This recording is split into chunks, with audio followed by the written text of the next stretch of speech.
welcome to my place. It's now Thursday evening, and we are still in Hebrews 4. When I took this on and I was looking at some of the different scriptures we we're going to go through, I thought, let's go through this book of Hebrews, because that's what I was doing by the text and photo thing a couple weeks ago, and I'm wanting to continue that. But I didn't realize how full it could be and how long these videos could be, even just by going verse by verse. But I trust that it's helping you out, and I do encourage you to like and to share this on Facebook and other places as well, and let's get the word out there. So we're in Hebrews chapter 4, and I wanted to look at verse 9 to 11. And it says, "There remains therefore a rest for the people of God. For he who has entered his rest has himself also ceased from his works, as God did from his. Let us therefore be diligent to enter that rest, lest anyone fall according to the same example of disobedience." So when he's talking about that same disobedience, he's talking back to the children of Israel. I didn't dwell on it at all, but I think it's in verse 8. It talks about Joshua and the people of Israel once they entered into Canaan. And he talked about another day of rest. And so the disobedience that happened was the children of Israel in the 40 years prior to entering into the land of Canaan. And they didn't enter into their rest. They were under disobedience, and so God said, no, you gotta dwell in the desert. I always wonder what would have happened if Israel would have followed after Joshua and Caleb and went across into the land of Canaan 40 years prior.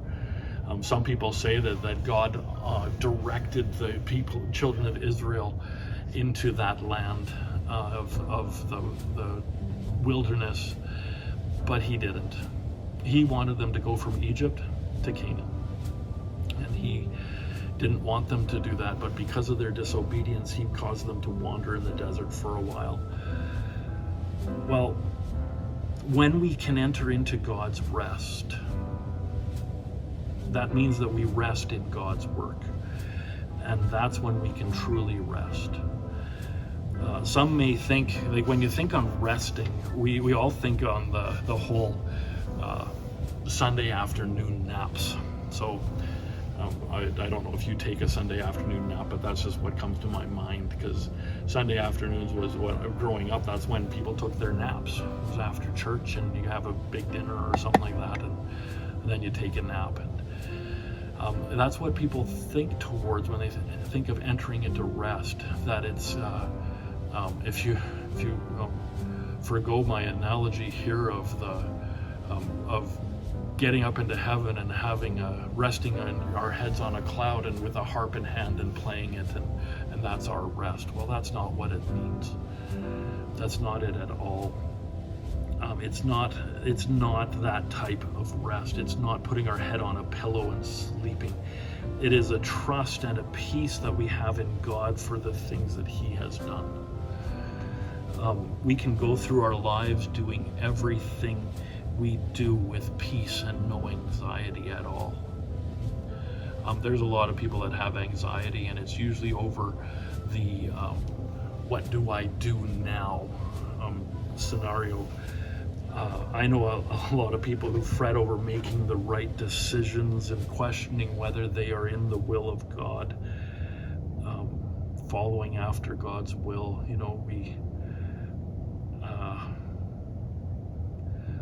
I truly believe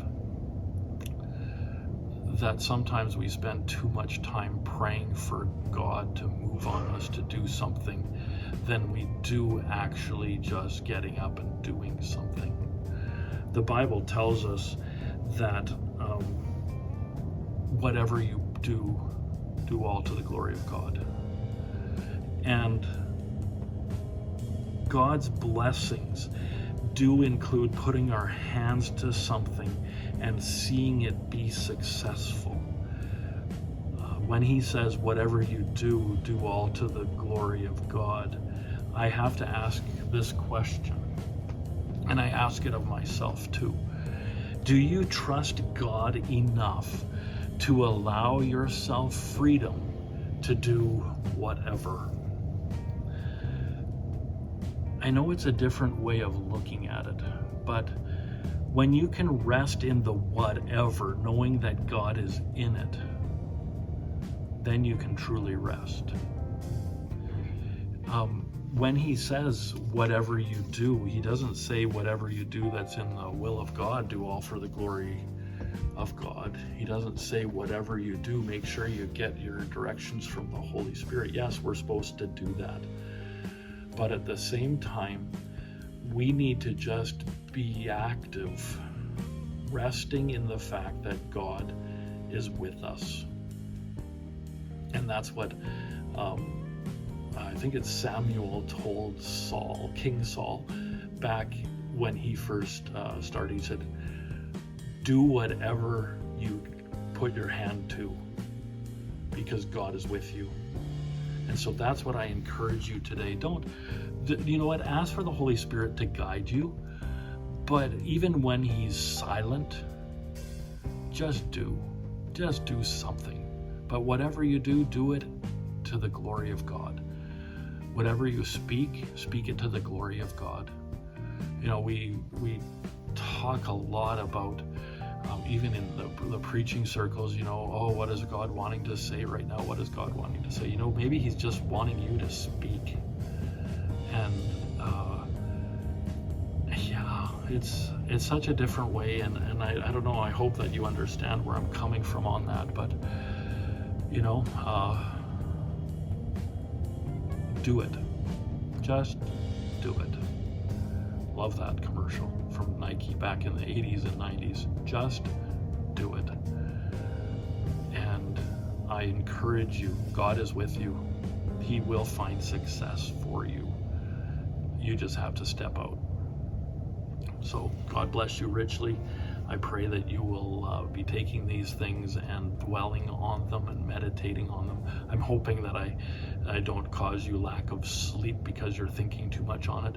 Rest in God, rest in his peace, and just allow him to move in you. God bless you richly.